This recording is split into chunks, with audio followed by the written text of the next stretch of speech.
بسم اللہ الرحمن الرحیم الحمد للہ رب العالمین والصلاة والسلام علی اشرف الانبیاء محمد وعلی آلہ وصحبہ وامتہ اجمعین اما بعد۔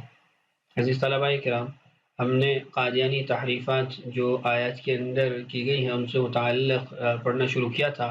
سب سے پہلی آیت تھی یا بنی آدم اما یأتینکم رسل منکم یقصون علیکم آیاتی فمن اتقى واصلح فلا خوف علیہم ولا هم یحزنون۔ اس آیت کے اندر جو قادیانیوں نے تحریف کی ہے اس کے جوابات کو ہم پڑھ رہے تھے۔ اس سے قبل ہم متعدد جوابات پڑھ چکے ہیں۔ آج کی اس ویڈیو کے اندر ہم جواب نمبر 7 پڑھیں گے۔ جواب نمبر 7 کا لب لباب یا خلاصہ کہہ لیں، وہی ہے کہ ہمارا یہ کہنا کہ یا بنی آدم یہ اولاد آدم کو ابتدا سے خطاب ہے۔ اس پر صریح روایات بھی موجود ہیں جس کو در منصور کے اندر اور تفسیر طبری کے اندر بھی ذکر کیا گیا ہے۔ دیکھیے جواب نمبر 7 در منصور جلد 3 صفحہ نمبر 82 میں زیر بحث آیت کے تحت لکھا ہے یا بنی آدم اما یأتینکم رسل منکم الآیہ۔ اخرج ابن جریر عن ابی یسار السلمی فقال ان اللہ تبارک وتعالی جعل آدم وذریته في كفه فقال یا بنی آدم اما یأتینکم رسل منکم یقصون علیکم آیاتی فمن اتقى واصلح فلا خوف علیہم ولا هم یحزنون۔ جو اصل عبارت ہے در منصور کی تفسیر طبری کی، اس کے اندر پوری آیت موجود ہے۔ ثم نظر الى الرسل فقال یا ایها الرسل كلوا من الطیبات واعملوا صالحا انی بما تعملون علیم وان هذه امتکم امة واحدة وانا ربکم فاتقون۔ یہاں پر بھی اگلی آیت بھی ساتھ شامل ہے۔ ابو یسار سلمی رضی اللہ عنہ سے روایت ہے کہ اللہ رب العزت نے سیدنا آدم علیہ السلام اور ان کی جملہ اولاد کو، تمام اولاد کو اپنی قدرت و رحمت کی مٹھی میں لیا اور فرمایا یا بنی آدم اما یأتینکم رسل منکم، اے آدم کے بیٹوں اور بیٹیوں اگر تمہارے پاس آتے ہیں رسول تم ہی میں سے تو یقصون علیکم آیاتی فمن اتقى، آگے پورا کلام۔ پھر نظر رحمت رسولوں پر ڈالی تو ان کو فرمایا یا ایھا الرسل کلوا من الطیبات واعملوا صالحا، پوری آگے جو آیت روایت کے اندر موجود ہے۔ تو خلاصہ کیا ہوا؟ غرض یہ کہ عالم ارواح کے واقع کی حکایت ہے، یعنی یا بنی آدم اما یأتینکم، اس حدیث کے پیش نظر اور اس حدیث کی روح سے عالم ارواح کے واقع کو بیان کرنا ہے۔ تو صریح طور پر روایت موجود ہے کہ حضرت آدم علیہ السلام کی ساری اولاد کو خطاب کیا گیا اور ابتدائی خلق کے اندر یا عالم ارواح کے اندر کیا گیا، ابتدائی اولاد کو یا پھر عالم ارواح کے اندر یہ خطاب کیا گیا۔ جواب نمبر 8 دیکھیے، بالفرض والتقدیر، اگر اس آیت کو اجرائے نبوت کا مستدل مان بھی لیا جائے کہ اس آیت سے پتہ چلتا ہے بالفرض والتقدیر کہ کوئی رسول آ سکتا ہے، نبی آ سکتا ہے، تو مرزا غلام احمد قادیانی تو قیامت کی صبح تک نبی نہیں قرار دیا جا سکتا، کیونکہ وہ بقول خود آدم کی اولاد ہی نہیں۔ تو اس آیت میں تو صرف بنی آدم سے خطاب ہے۔ مرزا خود اپنا تعارف بئی الفاظ کرایا ہے، ملاحظہ فرمائیے، کرم خاکی ہوں میرے پیارے نہ آدم زاد ہوں بشر کی جائے نفرت اور انسانوں کی عار۔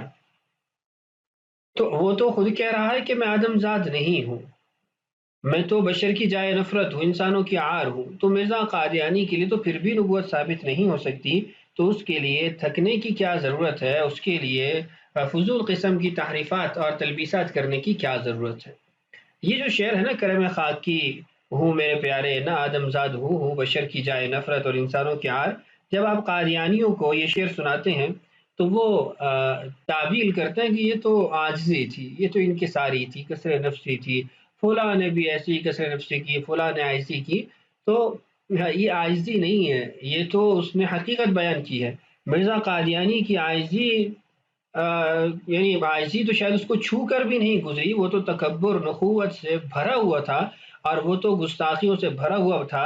آپ ایک شعر سے اندازہ لگا لیں کہ مرزا قادیانی دافع البلا روحانی خزائن جلد 18 صفحہ نمبر 240 پہ ایک شعر لکھتا ہے، کہتا ہے ابن مریم کے ذکر کو چھوڑو اس سے بہتر غلام احمد ہے۔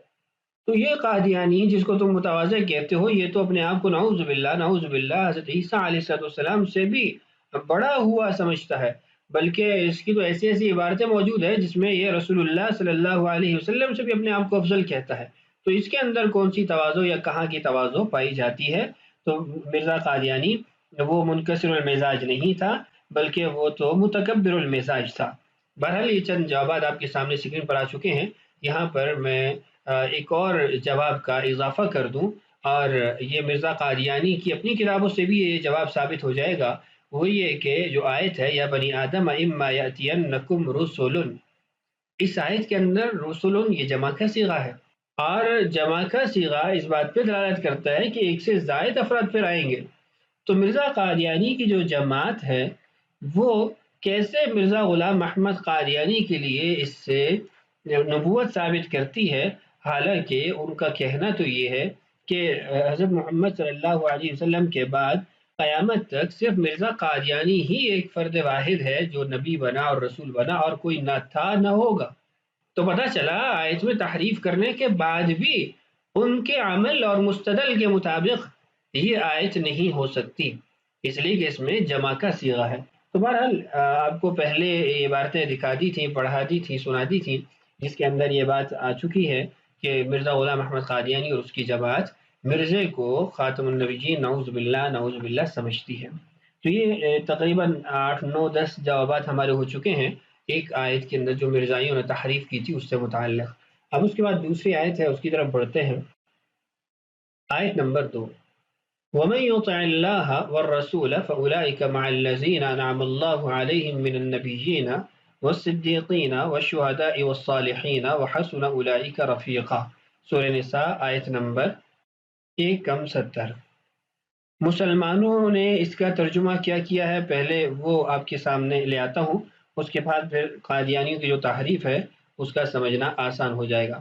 مسلمانوں کے ہاں اس کا جو ترجمہ ہے وہ یہ ہے کہ اور جو لوگ اللہ اور رسول کی اطاعت کریں گے تو وہ ان کے ساتھ ہوں گے، تو وہ ان کے ساتھ ہوں گے جن پر اللہ نے انعام فرمایا ہے، یعنی انبیاء، صدیقین، شہداء اور صالحین، اور وہ کتنے اچھے ساتھی ہیں۔ یہ تو مسلمانوں کے ہاں اس کا ترجمہ ہے، جس سے مسلمانوں کا عقیدہ بھی آپ سمجھ چکے ہوں گے۔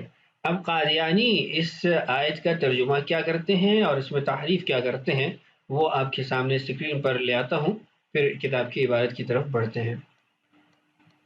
آپ کے سامنے قادیانیوں کی تفسیر صغیر کا صفحہ موجود ہے، یہ مرزا طاہر نے لکھی ہے جو کہ ان کا چوتھا خلیفہ اور مرزا غلام احمد قادیانی کا پوتا ہے، یعنی بشیر الدین محمود احمد کا بیٹا ہے۔ اب اس نے کیا ترجمہ کیا ہے اور کیا توضیحی نوٹ لکھا ہے وہ سمجھیے، پھر اس کے بعد انشاءاللہ اس سے متعلق بات کرتے ہیں۔ کہتا ہے اور جو لوگ بھی اللہ اور اس کے رسول کی اطاعت کریں گے تو وہ ان لوگوں میں شامل ہوں گے جن پر اللہ نے انعام کیا، یعنی انبیاء اور صدیقین اور شہداء اور صالحین، اور یہ لوگ بہت ہی اچھے رفیق ہیں۔ توضیحی نوٹ میں دیکھیے، قرآن کریم میں مع کا لفظ جس کے معنی ساتھ کے ہیں، مگر مع کے معنی من کے بھی ہوتے ہیں، اور وہی معنی ہم نے یہاں کیے ہیں، ورنہ توفنا مع الابرار کی آیت کے یہ معنی کرنے پڑیں گے کہ جب نیک فوت ہوں تو ساتھ ہم کو بھی مار دے۔ یہ بالبداہت غلط اور خلاف عقل دعا بن جاتی ہے۔ اوپر آیت کے اندر تو اس نے کوئی ایسا ترجمہ نہیں کیا، نیچے اس نے ویسے اس کی وضاحت لکھ دی ہے۔ اب اس وضاحت کو ذرا سمجھیے کہ وہ کہتا ہے کہ مع کا معنی من بھی ہے اور مع کا معنی ساتھ بھی ہے، تو میں نے یہاں پر من کا معنی کر دیا۔ کیوں من کا معنی کر دیا؟ کوئی دلیل ہے تمہارے پاس؟ اس کو تو ذکر نہیں کیا، بس اس لیے کر دیا کہ وہ توفنا مع الابرار کے اندر مع من کے معنی میں ہے، اس لیے یہاں پر بھی من کے معنی میں ہو گیا۔ آپ نے اس کی یہ مع اور من کی جو خرافات ہیں اس کو ذہن میں رکھنا ہے، اس سے متعلق انشاءاللہ ہم اپنے جواب کے اندر بات کریں گے۔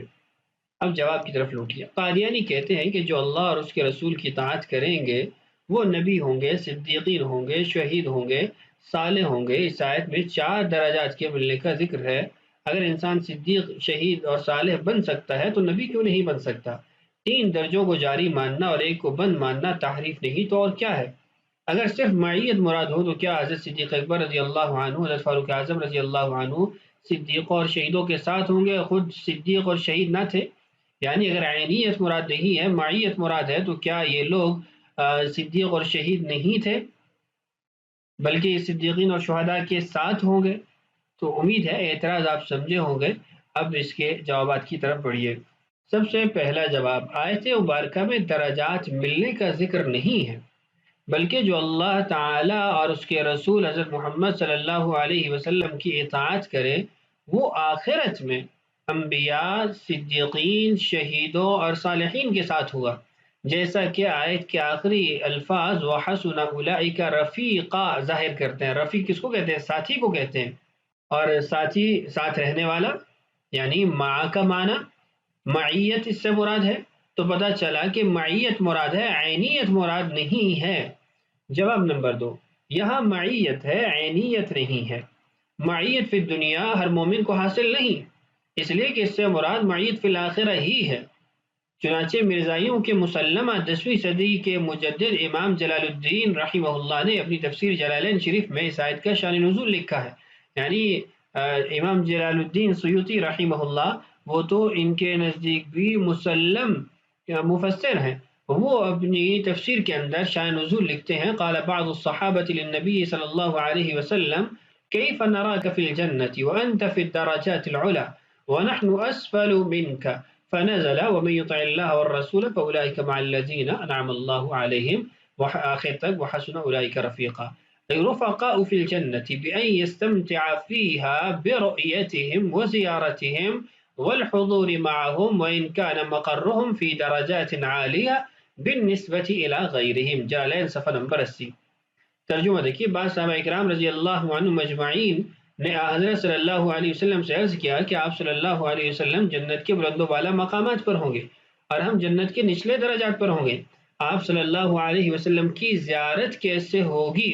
بس یہ آیت نازل ہوئی، من یطع اللہ والرسول فاولئک مع الذین انعم اللہ علیہم، یعنی اس میں پریشانی کی بات نہیں ہے، اطاعت ربانی ہو، اطاعت رسول ہو تو اللہ تمہیں جنت کے اندر رسول اللہ صلی اللہ علیہ وسلم کی رفاقت دے گا، صدیقین، شہداء اور صالحین کی رفاقت دے گا۔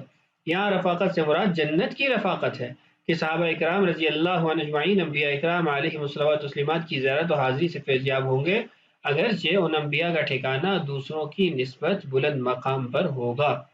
اسی طرح تفسیر کبیر صفحہ نمبر 170 جلد نمبر 10 میں بھی ہے، اور امام رازی رحمہ اللہ قادیانیوں کے نزدیک بھی مسلم مفسر ہیں، من یطع اللہ والرسول ذکروا فی سبب النزول وجوہا، اس آیت کے سبب نزول، شاہ نزول میں مختلف وجوہات ذکر کی گئی ہیں۔ الاول روى جمع من المفسرین، مفسرین کی جماعت نے نقل کیا ہے، ان ثوبان مولا رسول اللہ صلی اللہ علیہ وسلم، رسول اللہ صلی اللہ علیہ وسلم کے آزاد کردہ غلام ثوبان رضی اللہ عنہ كان شدید الحب الى رسول اللہ صلی اللہ علیہ وسلم قلیل الصبر عنہ، رسول اللہ صلی اللہ علیہ وسلم سے بہت محبت کرتے تھے اور آپ کی جدائی پہ صبر نہیں کر پاتے تھے۔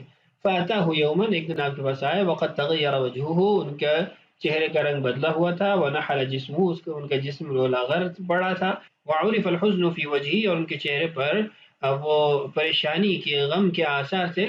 فَسَأَلَهُ رسول اللہ صلی اللہ علیہ وسلم عن حالی، فقال یا رسول اللہ ما بی وجع، اللہ کے نبی نے ان سے ان کا حال پوچھا، دریافت کیا تو فرمایا یا رسول اللہ مجھے بیماری نہیں ہے، غیر انی اذا لم اراک اشتقت الیک، البتہ جب میں آپ کو نہیں دیکھتا تو میرا شوق آپ کی طرف بڑھ جاتا ہے، واستوحشت وحشتا شدیدہ حتی القاک، اور مجھے بہت زیادہ خوف لاحق ہو جاتا ہے یہاں تک کہ میں آپ صلی اللہ علیہ وسلم سے ملاقات کر لوں۔ فذکرت الآخرۃ، مجھے آخرت کی یاد آئی، فخفت اللہ اراک، مجھے خوف ہوا کہ میں تو آپ کو نہیں دیکھ سکوں گا، ہناک، وہاں پر، لأننی ان ادخلت الجنہ، اس لیے کہ اگر میں جنت میں داخل کر دیا جاؤں، فانت تکون فی درجات النبیین وانا فی درجات العبید، آپ تو انبیاء کے درجات میں ہوں گے، میں تو غلاموں کے نچلے درجے کے جنتوں کے اندر ہوں گا، فلا اراک، تو میں آپ کو نہیں دیکھ پاؤں گا، وَإِنْ أَنَا لَمْ أَدْخُلِ الْجَنَّةَ فَحِينَئِذٍ لَا أَرَاكَ أَبَدًا، اور اگر میں بالفرض جنت میں داخل ہی نہ ہوا پھر تو ہمیشہ کے لیے آپ کو نہیں دیکھ سکوں گا۔ فنزلت هذه الآیت، تو اس پر یہ آیت نازل ہوئی۔ ترجمہ نیچے موجود ہے، ترجمہ میں کچھ کلمات رہ بھی گئے ہیں اس لیے میں نے لفظی ترجمہ آپ کے لیے کر دیا۔ دیکھیے اس آیت کی شان نزول کے کئی اسباب مفسرین نے ذکر کیے ہیں، اور ان میں پہلا یہ ہے کہ ثوبان رضی اللہ عنہ جو حضرت صلی اللہ علیہ وسلم کے آزاد کردہ غلام تھے، وہ آپ صلی اللہ علیہ وسلم کے بہت زیادہ شیدائی تھے، اور نیچے مکمل ترجمہ آپ کے سامنے اسکرین پر موجود ہے۔ معلوم ہوا کہ اس سے معیت سے مراد جنت کی رفاقت ہے، نہ کہ دنیا کی رفاقت ہے۔ اب یہ مضمون ابن کثیر رحمہ اللہ نے ذکر کیا ہے، تنویر المقیاس میں بھی موجود ہے، اور ایسے ہی روح البیان میں بھی موجود ہے، اور آپ کو تفسیر رازی کا حوالہ تو دے دیا گیا، اور جلالین کی بھی پہلے عبارت آپ پڑھ چکے ہیں۔ تو دو جوابات آپ کے سامنے آ چکے ہیں اس آیت کے اندر جو قادیانی تحریف ہے، ایک یہ کہ وحسن اولئک رفیقا کا کلمہ اس بات پہ دلالت کرتا ہے کہ یہاں پر معیت مراد ہے، عینیت مراد نہیں ہے، اور دوسرا یہ کہ معیت بھی فی الآخرہ مراد ہے، نہ کہ فی الدنیا، اس لیے دنیا کے اندر تو رسول اللہ صلی اللہ علیہ وسلم کی رحلت کے بعد یا دیگر انبیاء کی رحلت کے بعد ان کے ساتھ معیت تو نہیں حاصل ہو سکتی، تو یہ آخرت کی معیت ہی اس سے مراد ہے۔